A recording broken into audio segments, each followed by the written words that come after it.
Yeah. Anyways, how long have we been going? It's a minute and 25. A minute 25. 1 minute. Wow. Jesus, was I on the DMT? What the hell?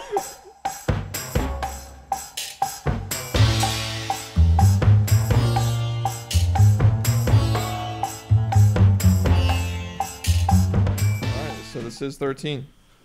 Episode 13, Dakota, Carroll. Yep. We're going to talk about how you got inspired from a guest that we had. I think episode 6 was Morgan. Yeah. I think it was a couple after my first one. We've talked, like multiple people have talked about her on here. But I got to say that she inspired multiple people. And I texted her sometime this week. I was like, hey, by the way, you should know that your story affected multiple people. Right. But most of all, I mean, like people would text me like, dude, that really inspired me to get up and do something or whatever. Mm-hmm. So I thought, well, that's fucking awesome. I mean, if you touch one person, you've done something good. Right. And she happened to affect multiple people. A lot. Yeah, and affected so me a lot. Yeah, It so really gave me direction. Yeah, because I'll just give you you're just doing your thing, right? Not knowing which direction to actually go. You're doing the same thing over and over. Photography, video. Yeah. And I think what she did was light a fire. Yeah, and there was multiple routes I could have taken. So for those that don't know, I do photography and video like my dad. And well, not like your dad. You kind of do your own thing. Well, I mean, it's our family. I guess we both do the same. All of us. We do photography and video. And I was primarily focused on real estate work. And I was really trying to branch out. And I had multiple routes in front of me, but I didn't know what road to go down. I was kind of just at a stall, you know, and that Burnt podcast, I was burnt out. I just didn't, there wasn't any passion. Yeah. You know, it was just kind of dull. No desire. No desire to, you know, it was kind of the same thing. And then you kind of get lost whenever I go through it all the time. Yeah, you just. You're up here right now, or you're climbing. Yeah. Once you get to the top, you'll come back down. But at least you're climbing. It's about doing that over and over. But what do you think it was about her podcast that really lit a fire under you? Because she lit a fire under me. Yeah. But it was like one of those, like, I don't want to do this. You like the Instagram thing? Right. And so I was hot for about a week. Right. And I'm still like, she's still like, I'm doing a lot more. Oh, but yeah. I realized what I was doing wasn't sustainable. It was just, it was too much. Right. And I'm just trying to figure out a good balance while I've got so much other work going on. This is for fun. Right. And I don't want to ruin this. Yeah. And as I start reducing other responsibilities in life, I'll take that time and reinvest into here. Plus, I'm trying to figure out what the show is. This is the testing ground. Yeah. So I'm not trying to overthink it. I'm not trying to make it too popular, but I don't know how to do anything half-assed. So if I am going to do this, one way to measure success is either money or viewers or whatever. The feedback's been great. Anyway, I don't want to make it about me, but just to say that it had a lot of effect on me. But I also realized I got to find another way because what she does, she's a grind. She's a hard worker. Is there a cell phone that we can mute there? Yeah. I heard that. I did too. Well, so now what was it for you? I think it was just the drive. She was very passionate about what that's all it was, just her drive. Well, and I had never met her previous. Yeah. So that was really my first interaction, hearing her and the drive that she had and the passion she had for her craft. Yeah. And the story that she told about, you know, it was how she just kind of fell into it, you know? Don't we all? Yeah. And it kind of related to my situation where I didn't think I was going to be a photographer or do videos at all. I just fell into it. And, when she started talking about not only doing the services of painting for other people, her art boxes. That was genius. Genius. And I was like, wow. She has a product. A product. That she can scale. Yeah. I didn't even, I'd realized now that you say something, I always thought it was amazing with the art box, but it just now clicked to me like, oh, yeah, that's because I kept saying, well, how do you scale art? And she said you can. And I don't want to make this whole podcast about her, but the reason why I wanted her on was to just kind of pick her brain, and maybe it was more of a brainstorming session, I guess. Yeah. And just to have somebody cool on the podcast. But I didn't even think about how scalable those art boxes are. The art boxes are. Mimoski art box. If you don't have one, make a great Christmas present. Oh, for sure. Is that the way to get to that thing? Maybe we'll put a link in the description. Yeah. Don't let me forget that. Link in the description. Yep. Yeah, I see her post about it on Instagram a lot, and that was the other thing was social media. Yeah. And how before we go into most most social media though, because it's a really good point. Yeah. When I was saying how do you scale art, What I'm talking about is when you're the product, how do you scale that? It's not sustainable. Like you can only paint so many paintings, you only shoot so many videos. That's the problem. So that's what I'm always talking about is how do you scale art? It's like, well, how do you scale you? And there's only so much of you to go around, but you can only delegate so many things. But when you are the one that is the artist and there's no one else to delegate those responsibilities to, then I don't know how that's scalable. And that's why I started changing the way I do business. Like it's like, okay, I have to stop being the product and figure out other avenues. A way to, And so, anyways, her art box, great way to scale it. I don't have an art box that I can, a starter kit. You know, maybe I need to start thinking that way. I'm joking. So, anyways, jumping into networking, because that's really her gift, right? Yeah, that was huge. That was probably the biggest thing that we've always known that. We're just lazy. Yeah. That's the stuff that we don't care anything about. It didn't really click, though, until somebody that you've never met that's successful says, hey, you know, networking is very important. Because, I mean, I've heard, you know, you hear it all the time from, like... But hold on. Aren't we the ones saying that? Yeah. We're the ones trying to tell other people to do it. Because we didn't want to do it. We don't even do it ourselves. Well, I know. It's easier to market other people. The reason why we don't do it ourselves is because it's a lot of freaking work. It is. And we figured out very quickly, like, fuck, I don't want to be in front of the camera. I don't want to be the talent or the business that needs to be advertised. Right.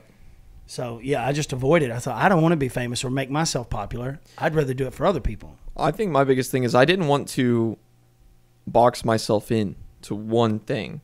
I didn't want to, because, like, in my head, I was like, well, what if photography is something I don't want to do in 5 years?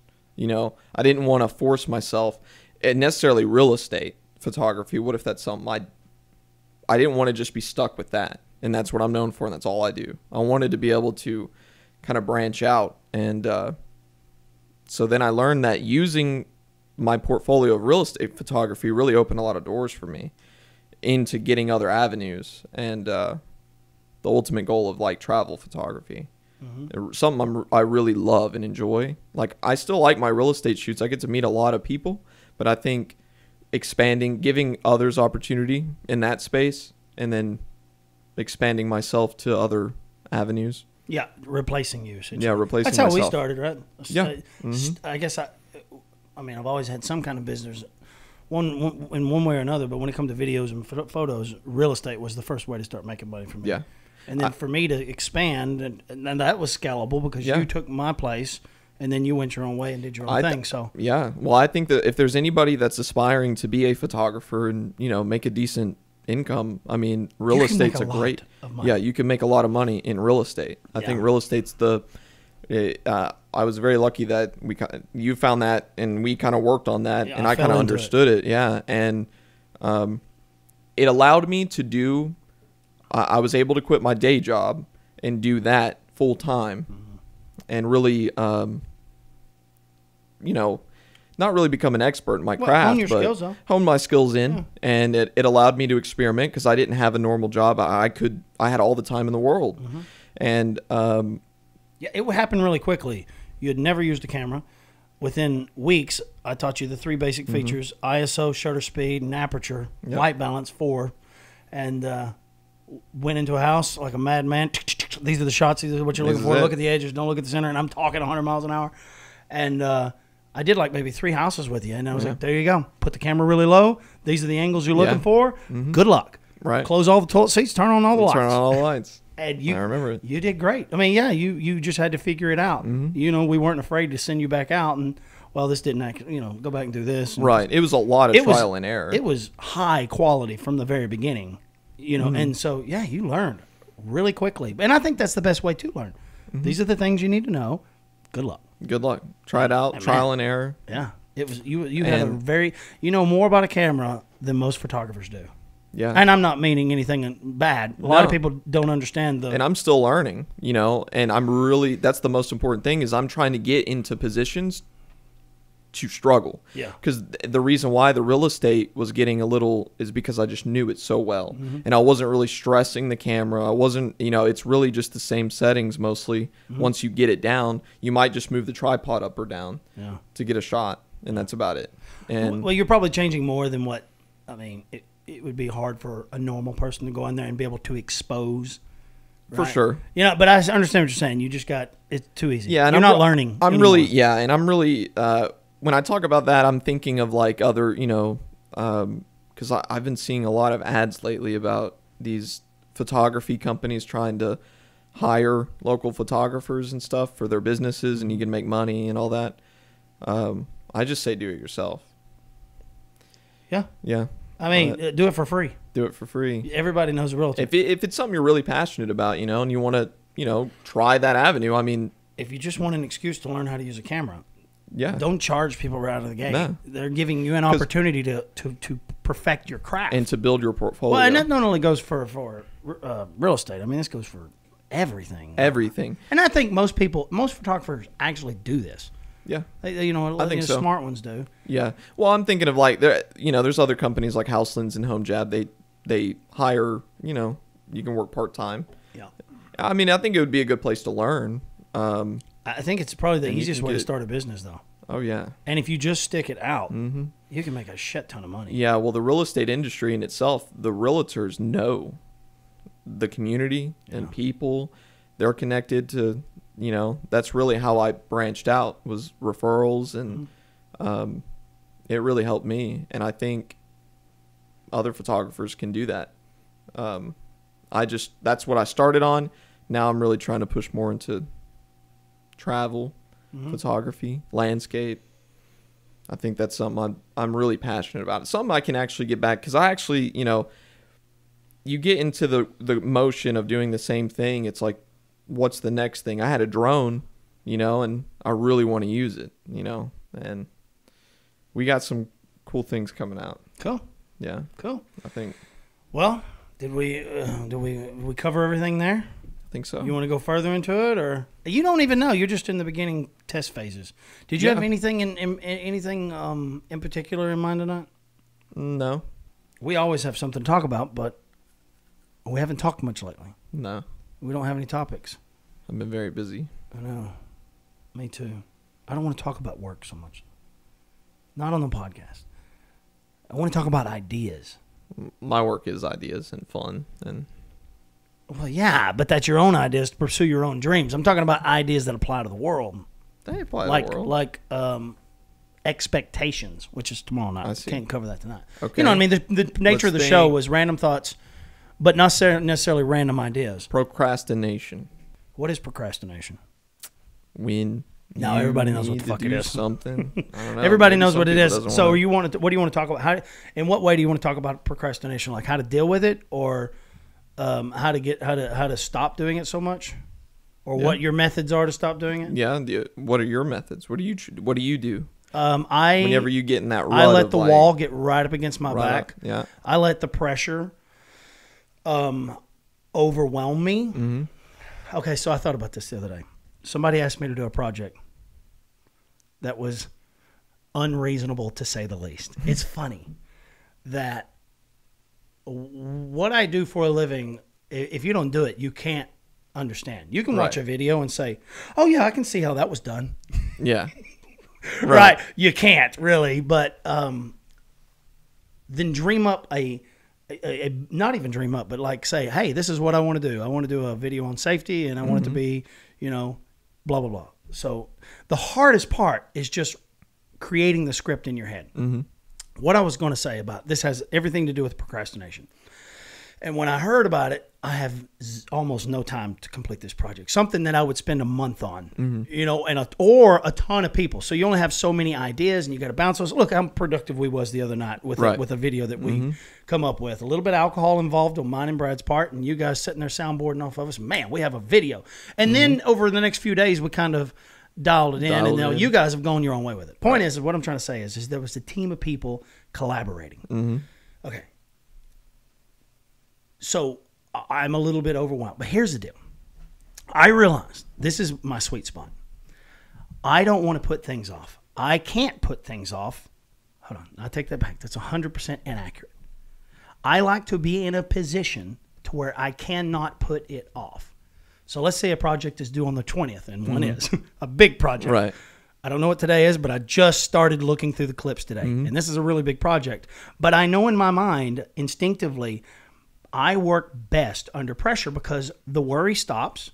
I don't have anything to think about because there's no other choice but I have to do this. So the idea of whether or not I can doesn't even exist. Yeah. It's only that I'm going to. There's zero question. Yeah.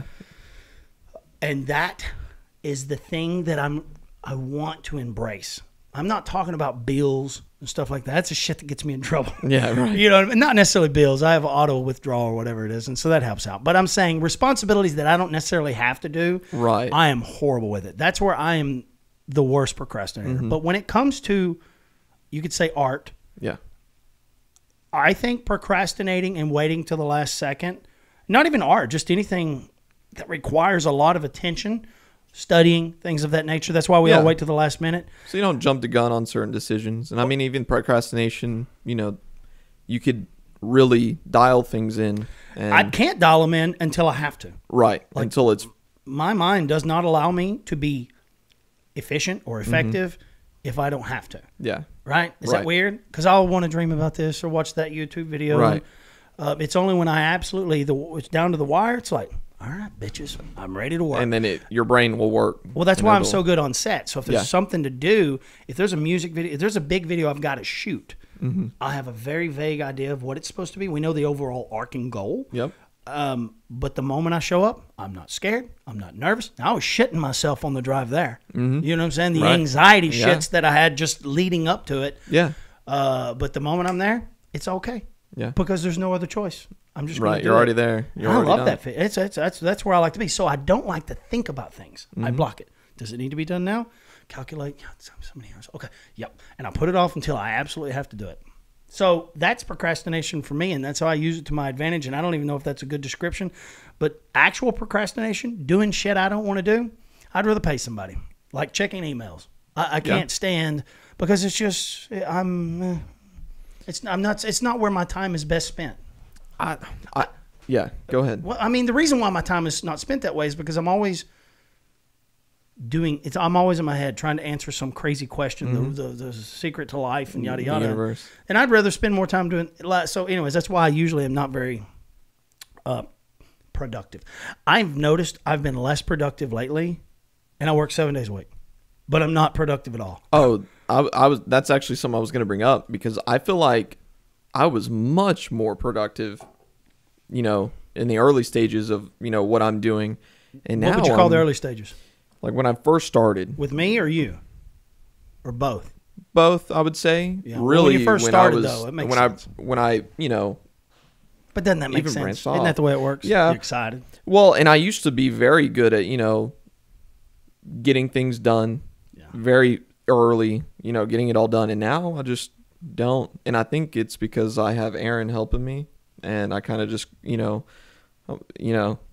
I don't even want to schedule things anymore at this point. I'm just like, okay. And that's my problem too. Aaron really helps me keep in check, you know, because I get very honed in and distracted. You seen my Garrett. Yeah. And you wanted a Garrett. I wanted a Garrett. I even told Aaron that. Yeah. But Good luck, Aaron. You got some big damn shoes to fill. But I get very, very distracted. But it's because I focus so hard on certain things. It's either like focused on what? Different things. It could be work related. It could be going to the gym. Like they will consume my life. You get obsessive. I get obsessive very much, and I get very addicted. I have a very addictive personality, so it's really nice when it's the dials turn to work mode because I can just it'll be weeks and that's all I'm doing. But then like a new video game comes out and that will take over my life. And I've been like that my whole life, but it's hard for me to focus on two. Like I can't do work and video games and the gym. I can only do one at a time. Really? Yeah. So like I can only do when we go to the gym's all I think about. Don't even think about anything still else. work though. You just reallocate your investment. It's maybe like 25% to work and then 75%. And that's fine if you're not trying to grow a company. If you're just trying to pay the bills. But you're young, dude. You're 23 years old. Yeah. You don't have to be an Elon Musk. Right. Elon Musk has 10 rules. Matter of fact, look like 9 rules to me. But the number one rule, work your ass off. Yeah. 100-hour work weeks. If you want a $30 billion company. I don't. Yeah, right. Don't want a $3 billion. 300, don't care. I want to live my life. Yeah. And well, I struggle because on one hand I'm like, I got to do more. I've got to do more, and I'm doing more than I've ever had in my life in terms of work. But I still feel like I'm not doing enough. And yeah, it's kind of a battle, you know. Yeah. But these video games, fun, huh? Too fun. Trust me, I They're know. too fun. That's why I don't play them. I wish I could stop. I could, but it would just no. I'm not afraid to admit it either. I think they're great. They're just, man, you can have all these exciting moments, and at the end of it, minutes later, but what was it all for? Oh, like you think it's life changing. Well, they design the games so much of it's always things are locked. You got to wait till next Tuesday. Wow. You got to wait 2 weeks, 3 weeks. Yeah. And that's what you're waiting on. If they were only just more productive in real life, if that effort translated, and it can if you want to be a pro, but how many people become a pro? Exactly. Right. It's like playing ball in the backyard. There's benefits and there's also, it could games? affect. Yeah. I think playing video games from a young age really helped me out. Playing video games is the reason why this podcast exists. Right. I started playing Call of Duty because I won a PlayStation. What kind of PlayStation I won? PlayStation 3? Yeah. It was the I third. had Blu-ray. I didn't know anything about video games. Well, I mean, yeah, I knew about I never played video games.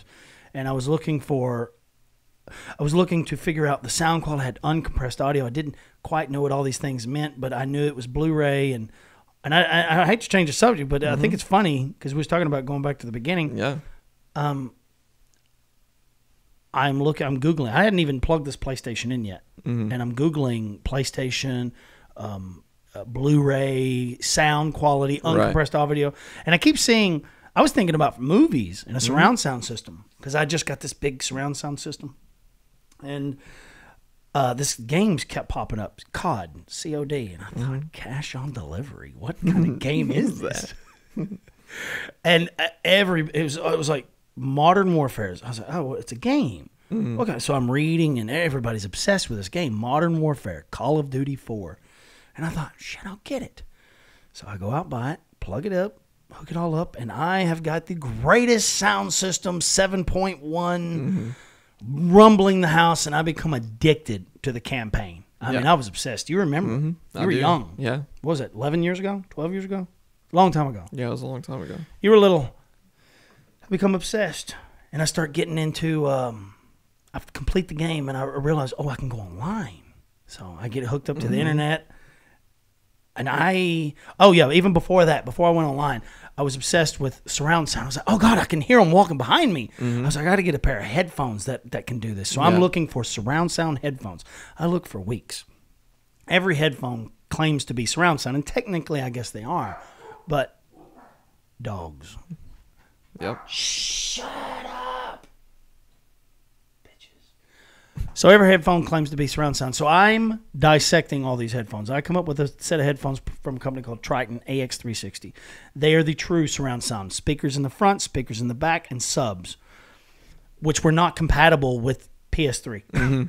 So I get them anyways, and I didn't care because what wasn't compatible was the speaking function. The mic, yeah. Yeah. So I'm playing this game, and listen, today it's called sound whoring, but back then I didn't know. Whatever. Right. I was a master at it. So I go back to work and I start telling my buddies, Josh Alexander. Sorry, Josh. Just tell Josh Alexander. I ride up on my three-wheeler because that's what I had at work. I was in maintenance. I ride up on my three-wheeler and I'm telling this dude, I was like, dude, I got this game, man, called Call of Duty. It's the greatest thing I've ever seen. And he was aware of it. And he decides to start playing it with me. And I create my character. Well, I had already created in Carroll. Yeah, right. I think he was Jay Alexander. So we go into the game, and I got my buddy, and we sucked really, really bad. Although he's probably better than I was. I guess he was a gamer.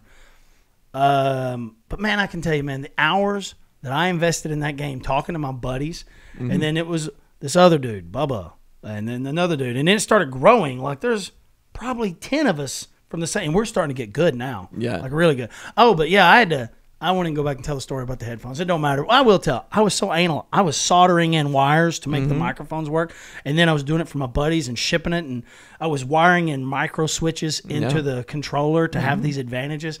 I was obsessed. Yeah. Needless to say, I got really good really fast and decided I want to put the, because I'm learning on YouTube. I'm seeing these videos on how to get better. And I said, I can do that. And I bought that camera, which no one can see. It's a Panasonic HD $300 piece of shit. And I would put it behind my head on a tripod, and I would hang up a headphone off of the top of it so sound would go into it, and I would film a 52-inch TV. And I started recording my games. And then I downloaded software called Sony Vegas, and that's how I started editing. I learned how to edit from editing video games, and I started putting them on YouTube. And I don't know how many I did. They're all still there, but they're privated. No one can see them. And I love it. I learned so much about editing. And then we went from video games to realizing this is unhealthy. Let's backpack. And that's where it started. The backpacking, kayaking. Yep. But yeah, I think it's really, really cool that all this video and your photography and, you know, it isn't because of it, but it began with that from editing video games, Call of Duty. Yeah. Wow. Who would have thought? I'm not embarrassed to say that. I guess a few years ago when I was insecure, I might have been embarrassed to tell people I played video games, but then you realize everyone plays it, and if you don't, you're probably kind of, you know, not very cool. Yeah, I'm fine being open about. Well, yeah, because it's the thing, you know, like my age look down. Oh, on really? It. Yeah, shit, yeah. And if you're in your 40s or 50s right now, you probably look down. I thought that was the majority of. Yeah, it probably is, and they just lie about it. Like our clan tag was never too old, right? To embrace being older than the young. The most yeah, I mean, they're trash talking a 12-year-old. Right. I mean, what the hell? So, and I wasn't really much of a trash talker. They were, but I do my best to get back at those little bitches. So, I get very serious, and that's the only game I've ever played. Call of Duty. You tried to get me to play something else, and wasn't for me. I'm not. I'm just focused. Kill. Yeah. I play games that have a lot of investment. Like you invest a lot of time. Yeah. You have the same character. I've had the same character for, you know, right now like 12 years, 13 years. Yeah. So everything I've done is already, you know, but no, it consumes me. I start thinking my day, you know, my days will be like, okay, I have work, but what else do I have to do in World of Warcraft? Oh, yeah, I got to go get this piece of gear today. And then tomorrow, I got to do this. So, like, I start planning my days and weeks out on this video game. Not good. It's not good. So, I'm trying to get away from that by traveling. And no, you just got to shut it down. You're the type of person that's obsessive. If you're going to do it, you're going to do it. And you just need to recognize that's why I won't play a video game. Well, it's almost like a switch, you know? Like, in maybe a couple weeks, I won't touch the game for a month and a half. And I'll be addicted to something else. And then I'll always come back. And that's how they get you. They come out with a new patch. They're like, hey, come back. You know, there's new stuff. And I know my personality. I do not have the strength to manage things like that, so I just won't do it. Right. That's why I would not do a drug, because it would consume me. I think, too, is like all my friends, we all play together. Yeah. And it's a, you know, it's a good social thing. Yeah. Yeah. Because I don't really go out. I don't go to bars or anything like that. Just, you know, that's kind of the outlet. Just talking with a bunch of people and all for kind of like what you did with your clan. It was exactly the same thing. Yeah. I hate to call it a clan. Yeah. A clan? Yeah, I hate to. It's funny. What? It was a clan. No, I don't hate to call it. I was obsessive. So what's really funny, and I didn't mean to turn this into this because we were supposed to talk about procrastination. Well, somehow we got up talking about obsession. You showed me a binder the other day. Like one of your binders. What did you use it for?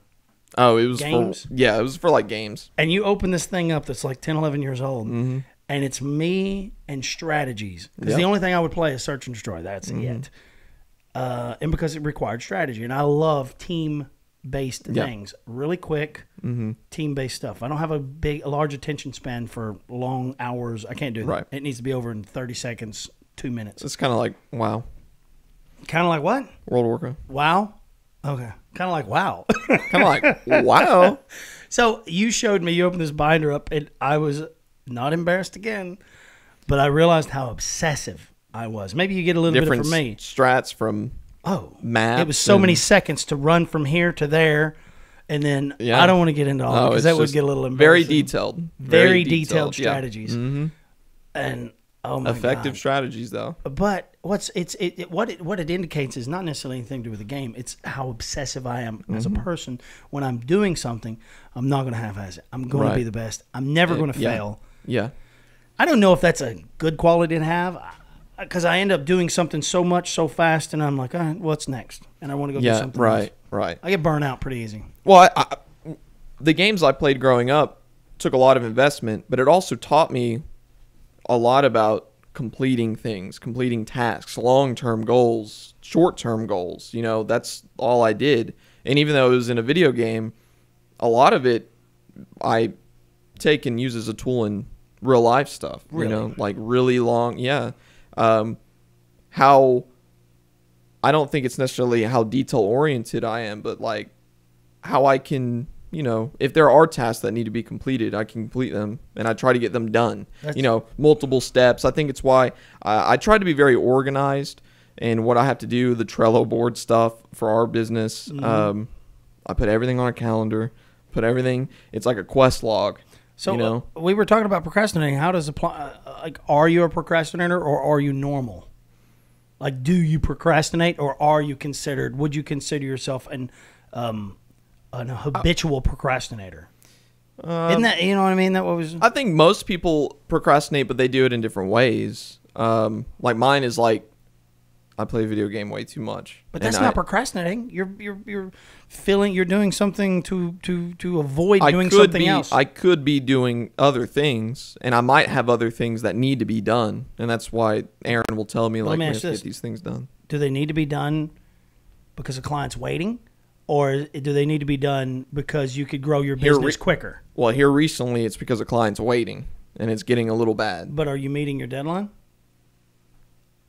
It's hard because like a lot of the times meet your deadline. No. I can meet my I meet my deadlines, but I think it's only bad to procrastinate. Maybe I'm wrong, but if you're not meeting your deadline, I'm to the point now that my clients will, you know, they don't really give me a deadline. They'll nudge me, but they you know, I try to be very quick with my turnaround, and but I'm to the point now where I've developed such a, you know, you have a system, and it just kind of works. But so you're procrastinating. I don't think I would let it get to the point where it would ruin my career. Yeah.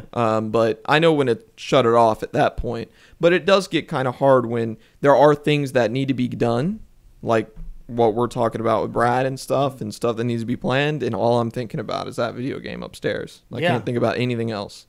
Well, wait till you let somebody down. That's a reality check. Yeah. No. Like, that's my only fear is to be late or let someone down. Right. And, oh, man, that's just a horrible feeling. And sometimes it needs, I don't know if it's never happened to you. Maybe it's time that it does. And then that will help say, well, I don't ever want to feel like that. Yeah. You know? Yeah, I've had a couple times. But I can dial it in. And now that I have some help with me, it's really nice to have someone else. Because when you're doing something by yourself, you don't really have, like we talk about, you don't have a boss. You don't have somebody telling you, hey, when's this getting done? You do. You have this done. But they don't micromanage. Right? You don't have a micromanager. You have a macro manager, which is a client. Exactly. So you almost need those daily nudges of like, I have all these things that need to be done, and I need to work on them all a little bit. I can't just be like, I'm just not going to do work today at all. Well, I don't think that I'm good at creating new habits. Mm-hmm. So let's say I'm a procrastinator and I need to work for 15 days on not, you know what I'm saying? Like you can recreate habits. I can't do that, or I refuse to. I'm not willing to invest the effort because I feel like it's taken away from other productivity, other creativity. Other time I could be sitting here trying to ask some complex question that applies to no one. Right. So what I've learned to do is apply countermeasures, not create new habits. So for instance, if you're struggling with procrastination, find a way to add more people in your life or more things in your life that generate more accountability. Yeah. Like, so now you got Aaron, right? And you have someone else to be accountable to. So now if he doesn't hold you accountable, it's kind of not very effective. So you got to put him in a position that he's like, okay, I need this now. Otherwise, you're going to make me look like an asshole. Yeah. You get what I'm saying? Yeah. So I think that's really the best way. It works for me because I just tell you what, I'm not going to change. I'm not going to change. Yeah. But I will put things in my life that force me to do something I don't want to do. Yeah. It's that simple. That's just another way. That's my method. Yeah. I'm trying to find not necessarily a replacement for, I think I play video games whenever I am not really excited, and I just want to, the video game will make me feel good and excited, like I'm accomplishing something. I'm at least doing something in the virtual world. You want that dopamine. Exactly. So I'm trying to find a way that I can do something fun that's also pushing my career, and I think that's good. I like what you're saying. So, okay, so this is what I want to talk about. This is the answer, I think. Mm-hmm. I've been thinking a lot about desire. What is that noise? Is that a truck or something? Yeah. I've been thinking a lot about desire and what desire is. It's taken me a long time to really render it down to where I feel like I understand what desire is and where it comes from, because it's complicated. And I think that desire is where passion comes from. Okay? Yeah. And when you have desire, it's out of your hands, doll. Yeah. Right. When you have desire, it's an emotional drive. Mm-hmm. It's not because somebody's trying to get you to do something. It's not because you were necessarily inspired, because you can get inspired and you'll get fired up for 5 minutes and then you fall off. Yep. But desire is something that's manifested within you that fires up your system.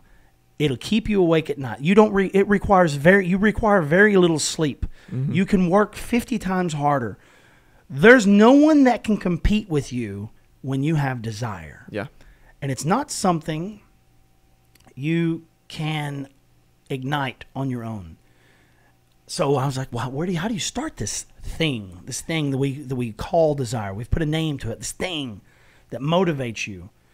And it's separate. I see it as separate from us, like conscious us, Nathan, right. It's that, anyways.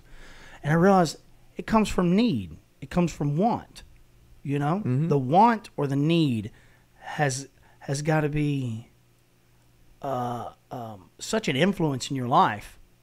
And, and it can come from anywhere. Yeah. It could be a goal, but that, it always is a goal. But so your business, where do you get the desire to reignite? You know what I'm saying? Right. And so I'm struggling with that because, man, when I'm on fire, and I just haven't been on fire in a long time, and for me, it's because I kind of plateaued. Anyways, I'll tell you what it is. When life's too fucking easy, desire is nowhere to be found. Nowhere to be found. I would like to lose it all. Well, burn it to the ground, and oh my God, I'm going to come out literally on fire as a phoenix. Yeah. And I get excited about that. I get excited about the idea of having to start over. I think I get excited about challenge because that brings the desire in me to, better myself. I think also going back to the podcast, with Momosky, that desire came back. I didn't have it for a while, but that podcast really lit my desire because it almost opened the other avenues of goals. And I was like, wow. It gave you something to want? It gave me something to want, to achieve. And that's what I was missing. So maybe that, in a summarized sense, it reignited the desire in me to continue. But I think putting myself in more challenging situations in terms of my craft, things that I don't know, like, can I do this?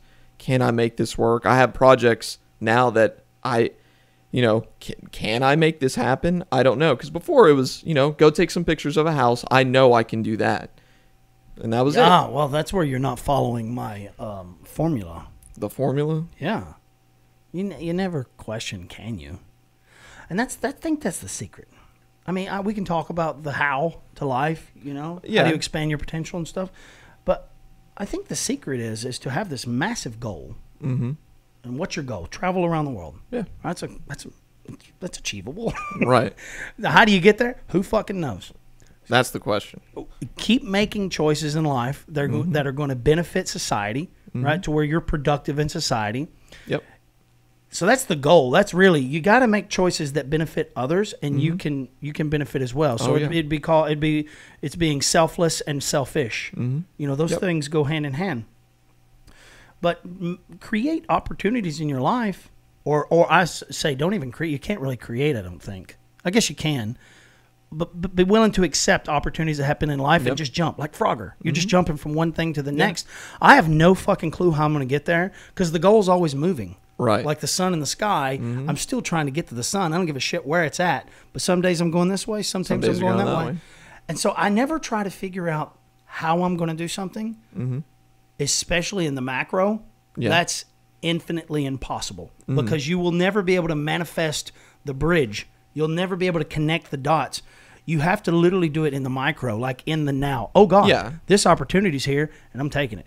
And that's how. Well, right. That's what I was talking about. Yeah. Well, whenever I get opportunities like that, I mean, most of the time I'm like, yes. I just take it. And then afterwards, I'm like, how am I going to do this? And I believe you that's kind of what I do. Oh, you try to figure out how you're going to do it after you've taken it?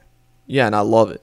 Like, I love putting myself in positions where I could completely bomb. Gotcha. And I always think about opportunities. Like, I love it's going to sound crazy, but I love the opportunities that if I were to mess up, like, would end my career. Like, that's how I think, even though it wouldn't. But in my head, I want that because that'll bring the desire to do my best and to provide the best value because I kind of trick myself into thinking, like, you don't want to mess this up.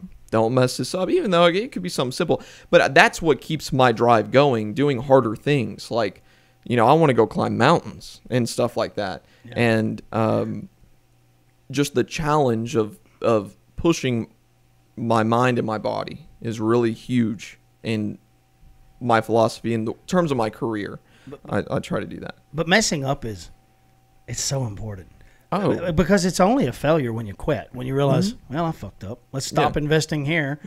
You get what I'm saying? Right. And sometimes what I'm saying is that it never goes the way you plan, which is awesome. 100%. Because that's where you get to learn. Because well, it's even more challenge. The more of the challenge, you know. Don't get me wrong. I've had many failures. You know. Have you really? Yeah. I don't think so. I guess it's how you define the word failure. Well, I mean, did you give up? Well, I mean, like or did you shift paths? Well, shifting paths, but I think that I felt that feeling of like, I really let somebody down. I need to do better. Like something, I felt that plenty of times. I guess it's how we define the word failure. But for me, it feels like failure is, I just couldn't do it. And I just gave up. But I think you always persevere, you know? Right. I don't give up. Hurdles. Yeah, and I think to some people, it might seem like just everything, you know. I even had somebody ask me, you know, how do you just get so lucky with all your opportunities and all your, you know, everything that happens to you? You're so lucky. You can describe that, can't you? Yeah. What is luck? I know the saying. It's an intersection. Yeah, it's luck. When preparation meets opportunity. Exactly. Yeah. So focus your life like everything's an opportunity to prepare yourself for the future. Because look, people say, oh, God, you're so lucky. Yep. You're right. I 100% believe in luck. Yeah. But luck does not exist because everybody's got the same opportunity. Right. Your fucking attitude, right? If you got a good attitude, you don't let shit bother you, more opportunities are going to come your way because you're open-minded. When you're pissed off and depressed and you're very closed-minded. And all the opportunities, I'm looking at people sitting there feeling sorry for themselves. I could be at the bar and they're sitting like this and opportunities are just going right over the top of their head. And it breaks my heart because they just feel like the world's over and there's nothing for them. But because they're so sorry, feeling so sorry for myself, right? It fucking sucks. And they really just don't realize how lucky we are to even exist as a species. Exactly. So anyways, opportunities are freaking everywhere. But the secret is you can only intercept an opportunity if you are prepared. So prepare yourself and fucking opportunities, you can just snatch them out of the sky. And that goes back to me trying to challenge myself, because the more I challenge myself, the more prepared I'll be for maybe an opportunity that will come my way later down the road. It's coming. And we've got really good now, Aaron and I, of seeing opportunities where we wouldn't have before. Things that, would just seem, like, yeah, we should probably do that. Now we're like, no, that could really turn into this. We can see how it's going to happen. Hold on. So, a buddy of mine's got this plaque on his wall. Winston Churchill. So this is super. There's all these little secrets, right? And it's not just one thing's going to get you there. It's a lot. But attitude is far more important, in my opinion, than anything. Because attitude is where your charisma can be allowed to shine. And there's a saying on my buddy's wall in his office. I think it's even stained. I think it's aluminum, been machined out. It says, "Success is going from failure to failure without losing any enthusiasm." I think Winston Churchill, and I was like, I've been practicing that my whole life. I mean, nothing in my life. I've, used to things felt like mountains. Now they're barely a fucking hurdle anymore. It's like, yep, I can do it. Because I refuse to think about the mountain. I just start walking. And now everything's more like a speed bump. It's a little annoying every now and then, but I just keep trucking along. But man, what you're talking about is, you were talking about having these opportunities. Golly, man. It took me a while to learn. It's so powerful especially if you get an opportunity that doesn't quite go the way you wanted. How you adapt, interact with yourself and your surroundings with that is a good indication of how successful you're going to be at turning opportunities into something bigger. Right. Well, I think it takes practice. Adaptation is very important. This is not something you wake up and start doing. This is something you wake up and say, I've got to control how I feel in the, like, I can't let everything beat me down. And so it's like repetition. It literally difficult. Is practice until you, like, over time, you just start realizing once you accept the fact that it's your fucking fault, once you accept that it's your responsibility, good or bad, your responsibility, that frees you up to fix it. And that's really the biggest secret, I think, is, well, cool. What did I learn from it? And then, anyways, there's a lot to it, but I love that. I love that quote. It took me many years, and I'm still learning about it every day, about the opportunities, because I would always hit roadblocks, and my brain just wouldn't work on opportunities because I'd be too stressed about something else, or I'm worried about the wrong thing, and not allocating energy more into opportunity. And the desire now and the opportunity that's come my way just in the past 3 weeks. Well, you went out and did it too. Right. It's about yourself out there. It's about doing it. Yeah. I think y'all kind of help each other in that way. We do. I mean, y'all may be bad for each other in some ways, but you also, that's just part of partnerships. It's about recognizing what you're not good at. Right. It doesn't matter what you are good at. We don't even need to talk about that. Yeah. That's just positive. You're just in an echo chamber at that point, and you're never going to grow from that. Focusing on what you're not good at and asking for people's, you know what I'm saying? It's like, that's the secret. But you guys have pushed each other. Yeah, just do that.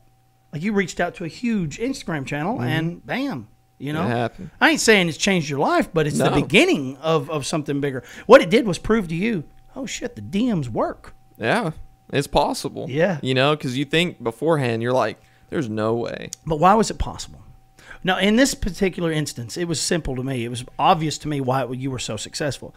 You did not go into it. You were very manipulative in the way that, what can I give him? What value can I provide for this guy? And just the hopes that he you know what I'm saying? Right. You made a trade. You wanted no monetary. Wanted nothing monetarily. You put yourself in a position to give this guy something. Yeah. And then he was more than happy to help you. That's just the way it is. Out. That's the secret. Give more than you take, and you will always receive more than you ever gave. Yeah. That's just the way it works. People want to be around that. Yeah. And it's a simple trick. It is basic manipulation. I'm not saying in a negative way. It's a freaking positive way. You manipulated your circumstances. It was an opportunity, and I was prepared to be able to actually I was in a position to be able to say, I don't want any money, and I was prepared. Yeah. So very awesome opportunity, and I'm excited to see. Yeah, it's not going to change my life. Go ahead and tell. Let's not be ambiguous about it.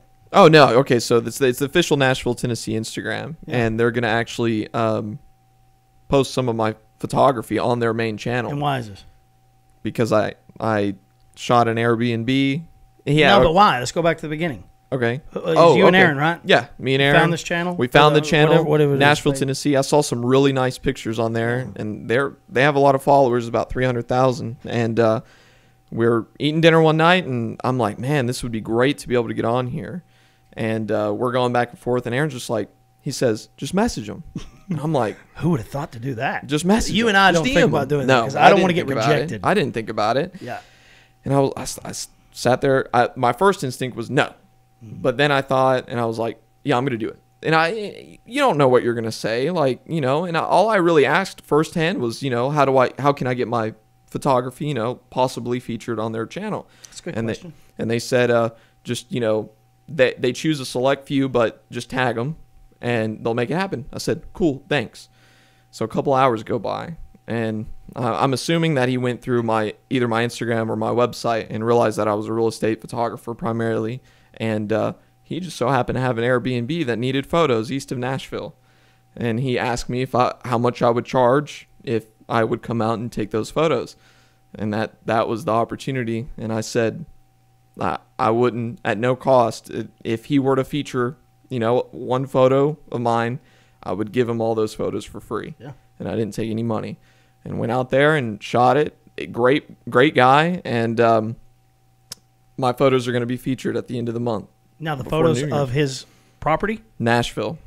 Yeah. But the photos of, some Nashville photos that you've been taking. Oh, your passion project. Yep. Passion project. My passion project. That's where businesses start. Yeah, that's where business starts. So anyways, this guy, though, I want to go back. This guy, though, doesn't do photography. He buys photography. What Instagram? Instagrams and Facebooks of different. He buys them up. Yeah, buys them up. So he's a hustler, entrepreneur. Yeah. So he sees it. So you guys got to meet? Yeah. And we met in person. I hit it off. Yeah. Just talked to him today.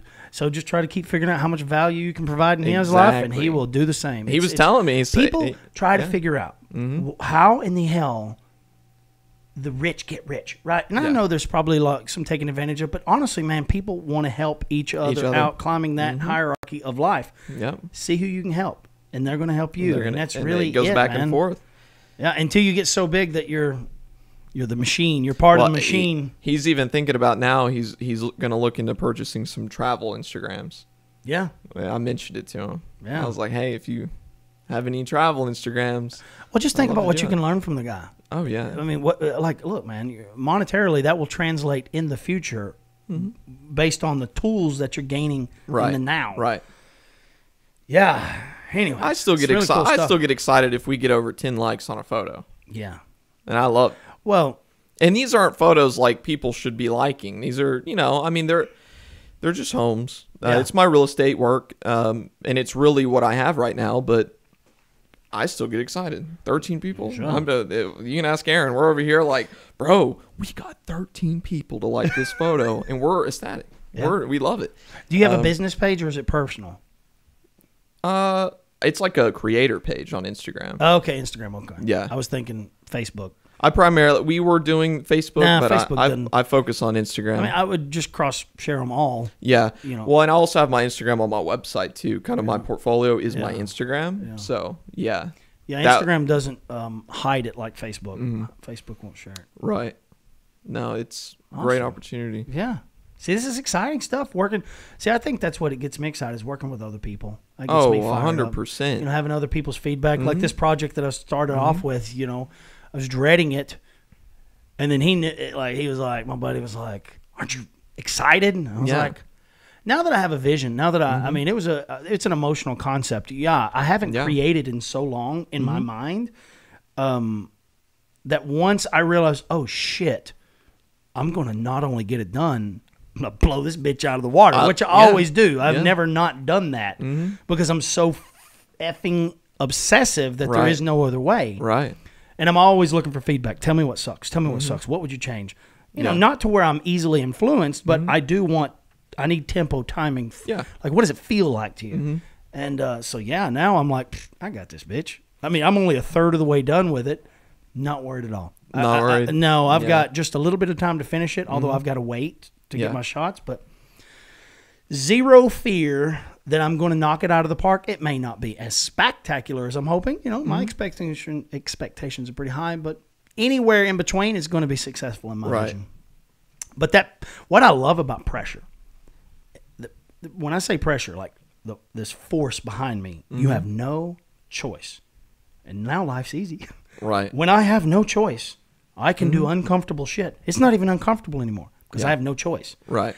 That's why I don't like putting myself in situations that I have a choice. Yeah. I don't like it. I don't perform well. I don't think people perform well. People are amazing when they have no freaking choice. Oh, yes. The brain shuts off, instinct takes over, and you do your shit. Not only do I find myself trying to push myself into a position of challenging things to, make my craft better, but I also do it financially.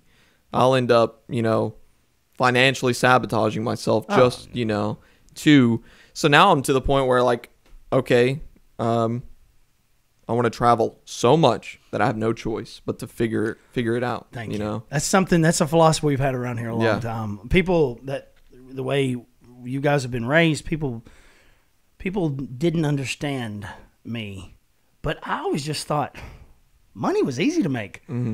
If I had a reason to make it. Right. Like, I just always did things backwards. I thought, why do I need to save so much? Like, what you're talking about generations that lived through the Great Depression, grandmothers and grandfathers that lived through the Great Depression that said, save, save, save. And it may be happening again. I don't know. I'll be okay. I don't worry about that stuff. But prepare for hard times. And yeah, sure. I say do it, or not. Right. I don't really care because you're going to grind. And once there's a problem, a real freaking problem, you'll find a way around it, especially if you've been conditioned the way you guys have. I wouldn't recommend most people think this way. It's just not the way I was brought up. It's not the way I am. And when there's a problem, I start looking for a solution. And until that problem is right in front of me, I'm not going to worry about it because it's a waste of damn time. But we always talked about, don't worry about don't worry about your career. Don't worry about what you're going to do for a living. None of that shit matters because you'll never know what you want to do for a living. Right. It will probably always change. And if it's not changing, if you found a way to be truly freaking happy doing the same shit 40 hours a week for the rest of your freaking life and you don't grow in any direction, I'm mesmerized. I am jealous. Oh, yeah. And I think those people are there. I truly do. But my brain was not designed that way.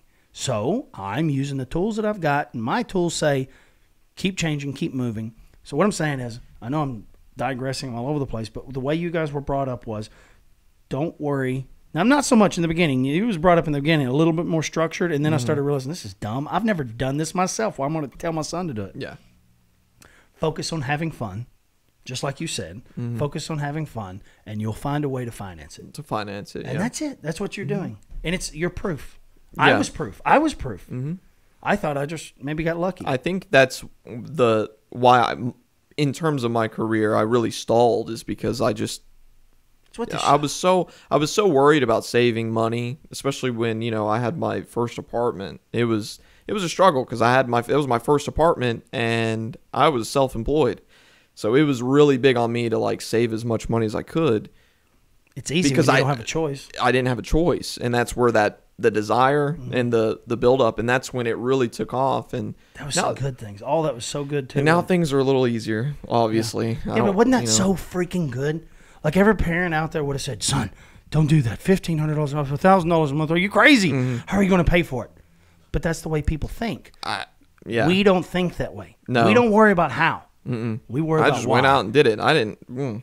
Yeah, things start to manifest. Manifestations are spoken into existence. Oh, yeah. I have to do this. And once you have to do something, opportunity starts revealing itself everywhere. Like, oh, shit, I can do this. I can do that. It's survival. It's amazing. It's yes, like it's a switch in your mind. And if you learn to put yourself in uncomfortable situations like that to where the wall's right up against you. The bill's got to be paid. I have to. Dude, when I bought this house, I had no fucking clue I was going to pay for it. Yeah. I did not know how. Yes, I could probably barely make the payments, but I had another house I was trying to pay for. Right. And I was thinking, this isn't sustainable. No. So what do I start doing? I start hustling on videos. And then the next thing I know, like I only have to make the money that I have to make. I always needed to live my lifestyle. The next big thing, you know, I had my first apartment. My second apartment was even more money, and I needed it to, you know, and now I'm to the point where it's like, it's not necessarily an apartment or a car that I'm wanting to financially sabotage myself with. It's more on like experiences, you know, spending money to go to amazing places. Do it. And spend it all. And in turn, it's going to help me regardless, because I get to go do stuff that I really love. Yeah. And I'm just very fortunate. I feel very blessed that I can do this. I'm living the dream every day, and every day we get to plan on where we're going next, where we're going to go. Now I have my best friend helping me. Yeah. Like, oh my goodness. You've been to Colorado twice. Yeah, I've been to Colorado twice. In the last 6 months. Oh, this year I've been everywhere. Yeah. Disney World, Colorado. Yeah. We're going back in January. Yeah. We're going back in January, and we're This going year? to Key West. We're going to go to Minnesota. So these situations you're putting yourself in are going to be financially strapping, which is fucking awesome because it'll get you off the game. You want to figure out how to stop procrastinating? Spend all your money. That's what just spend it all. Well, listen. What's the worst thing's going to happen? It costs money a month to play it. So okay, but look, what's the worst thing's going to happen if you spend all your money? Yeah, I mean, yeah. Like your card's paid for. Yeah. And if it wasn't, now it's time to do it. Yeah. You know, now it's time to do this. It doesn't matter. You can make it back like that. Yep. It's insane how easy it is to make money. Now, I'm not talking about everybody that's just working a normal job, but if you have access, which everybody does, in our situation, I say screw it. In anybody's situation, if you need to make money, you'll go make it. Yeah. It's incredible. And I think it's for, you know, I wish this podcast would have been about this. If you're it depends on what makes you happy. Like my biggest thing is being happy. Yeah. And I know that traveling and being around good people is what will make me happy, and I just spent all these years trying to find a way to do that. Yeah. You know, and make it a little bit easier. Now, you know, it kind of helped Aaron, you know, because Aaron had his full-time job and everything, and I think that now is a great opportunity because he now works for me full-time, and we get to figure it out. Now you get another mouth to feed. Exactly. Better get off that fucking game. I know, that's what I'm saying. Like, and I think I just encourage it too. So. Yeah. I know, that's what I'm saying. Y'all may be in an echo chamber. I know, he's over here. See what I was talking me. about? I would call that a negative feedback loop where no productivity gets done. But that's okay. Go broke. And then the secret is don't blame each other. Right. Right? Blame yourselves. Like, okay, I fucked up. I didn't take responsibility for my actions. What can I do to help you, buddy? Right. Not what can you do to help me, man? Yeah. And that's where it'll prosper. That's how a partnership can really prosper, is owning your own mistakes and never for a second blaming the other person because it's all your fault. Right. All your fault. So I think it's a beautiful opportunity to learn as a person. Oh, for sure. For sure. Yeah. I mean, we've been doing this for a very long time, but now it's on a different level. Yeah, since the ninth grade. I couldn't even drive. Yeah, ninth grade. Y'all was starting businesses in the 8th, 9th grade. And just dreaming. Yeah. And hey, that's something that, you know, was really nice as we did it. How much fun was that? Oh, it was a blast. Yeah. And who cares if you got anywhere? Oh, no. And it's like it definitely wasn't for money. Yeah. We just wanted to do it. And that was a really big turning point with, you know, when we actually managed to get, you know, I don't even know how many other people we got involved in Beholder Vision Studios. This was the name. Cool name.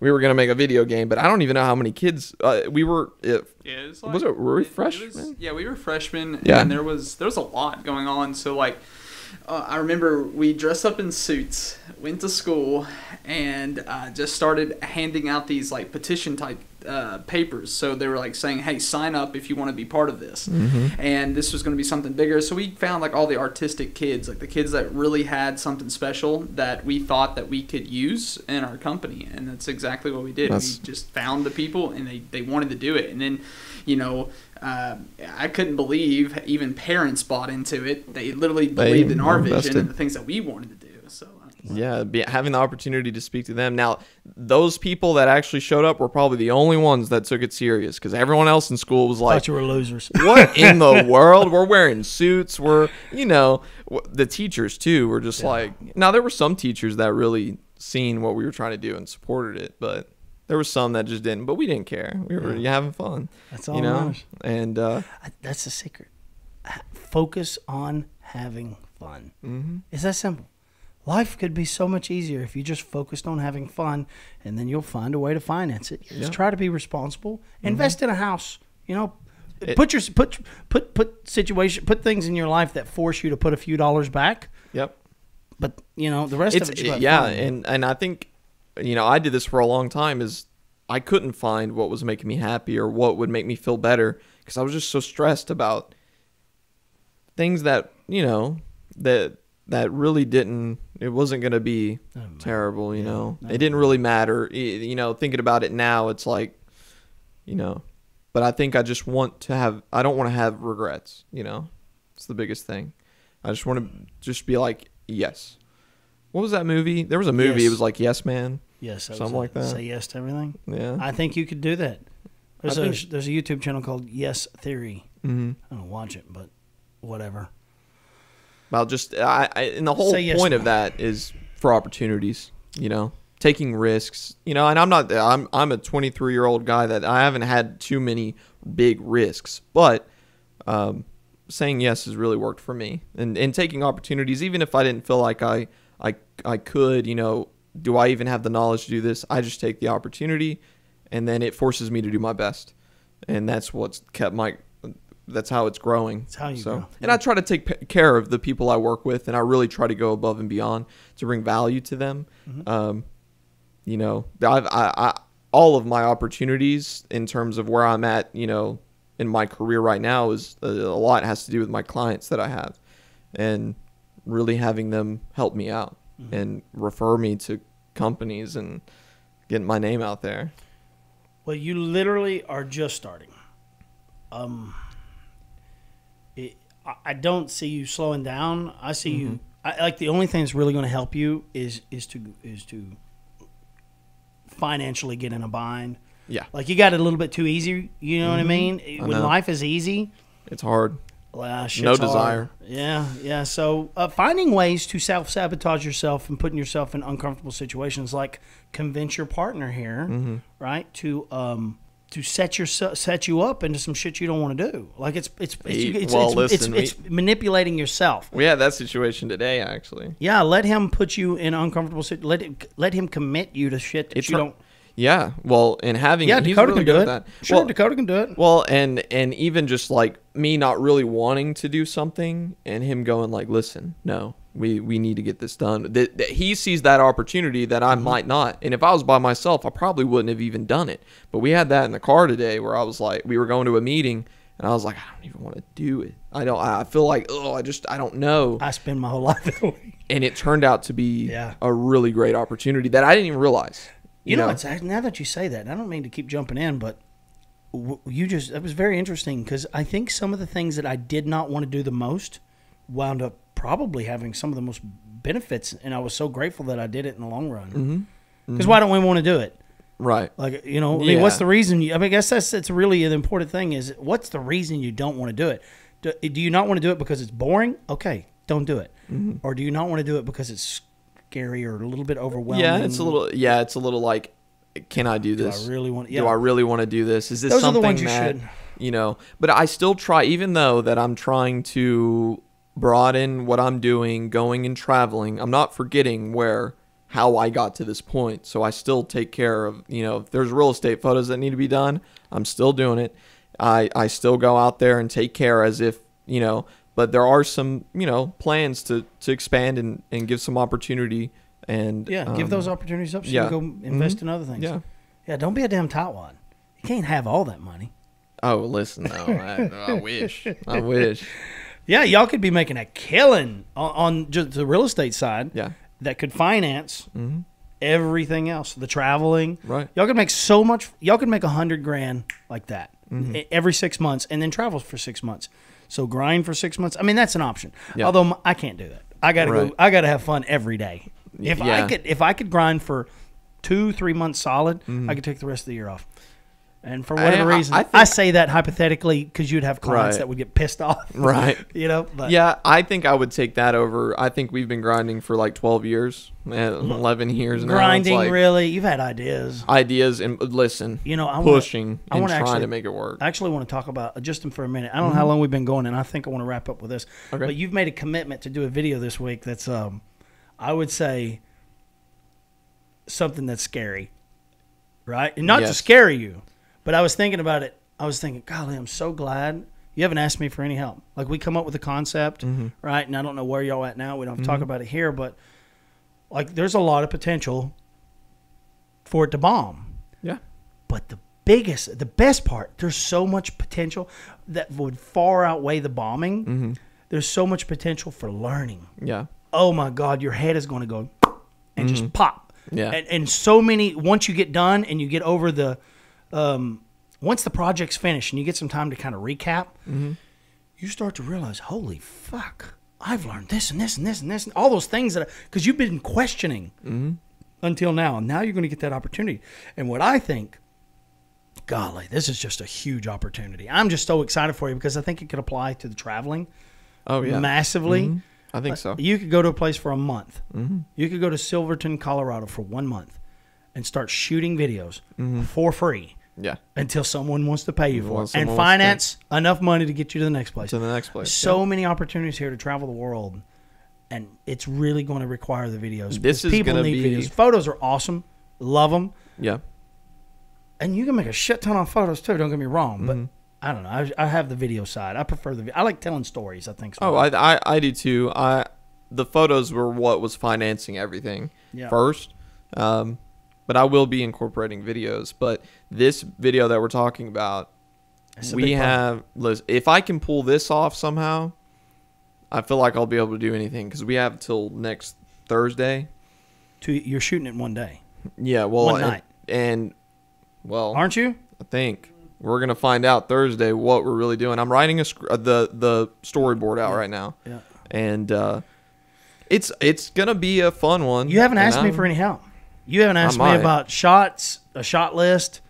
And I think I have the shot list. Well, so I never thought about projects in that way. I would visualize. So whatever you've seen is what I would go out and shoot. Yeah. And I wouldn't really know how I was going to shoot it. I see it in my head. I see the shots well, then you got to think about the places that can, because we don't have a studio and a big ass budget with professional actors. Yeah. So you got to make it look like that. Yeah. Well, I have it all written out too. Awesome. Like, the setting. Actually, you know what? I don't want to be involved unless you just have a question. And dude, I am freaking here for you. But you're going to be successful. Because you're going to finish the project and it's going to be yours. Don't compare it to anything else because your expectation should be, okay, this is my first film. If I can tell a story that makes a little bit of sense and people kind of understand what it was about and the tempo's right and the timing's right and the lighting's okay and nothing's overexposed or underexposed, then you've killed it. Because, God, the freaking amount of knowledge that you're going to gain from that, it's invaluable. There's no fucking price you can put on doing something that makes you really uncomfortable. Right. I don't give a shit how big of a flop or how big of a success because that's the only way you get to learn. Yeah. So I'm really excited for you. Me too. And I'm nervous. You should be nervous, but don't think about it. Nope. Think about what you have control of, which is a story. You have control of your equipment. Right. You know what I'm saying? Like, am I going to be ready? Am I going to know my ISO? Am I going to? Yeah. Right. Yeah. Those are the things you have control over. Whether or not it's a success is the last thing you should be worried about. Right. Don't worry about who's going to watch it. How many? Am I going to disappoint? Those are not things you have control over. If you focus on the things that I'm talking about, the story, oh my God, it won't have it can't do anything but be a success. Right. Because you invested your effort wisely. Right. But everybody else, this is why people fail. Shoulda, coulda, woulda, canna. Shoulda, coulda, woulda, canna. And they say recycle nonsense in their fucking mind and they're in a negative feedback loop and nothing ever gets produced. Yeah. So if you just block that shit and say, okay, well, what can I focus on? Once you've asked yourself the same thing 17 times, you might as well move on. Nothing's going to come out of that. Find something else to focus on. Yeah, I don't think I barely think about I don't barely think about it, but I kind of, it's like when we were sitting in there, it's like I got it. I think I have an idea. Don't even think about it again. And then that's shut why it down. I Go play just, your video game. And or practice your art. Oh yeah, right. Yeah, and practice your maybe, equipment. and I think sometimes we'll come up with even more ideas. And I'm really like writing the story and writing it out in a almost. It's not really a script because there's not dialogue, but how they would write a movie. Yeah, I'm really enjoying it. It's called a storyboard. Yeah, like a storyboard script. It's in scenes, and I don't want to break all this down on here. I don't want to tell everybody how to shoot a movie, right, or a video or something. But we'll talk about it off air. Yeah. But I do want to say, you're filming at night, right? Yeah, it's gonna be great. Yeah, cameras don't like dark. No, so just think about lighting, and we'll wrap it up with this. But yeah, I definitely would like to tell you a little bit about lights. Okay. It's going to be your best friend. Anyways, thank you so much for watching or listening. However you consume this content, I hope it wasn't too random. I wished we would have started with the end. It's the way it goes, right? Maybe we should just reverse this and do the whole thing in reverse. Right. Yeah. Anyways, how long have we been going? It's a minute and 25. A minute 25. 1 minute. Wow. Jesus, was I on DMT? What the hell? Somebody slipped mushrooms in my damn beard? Good grief.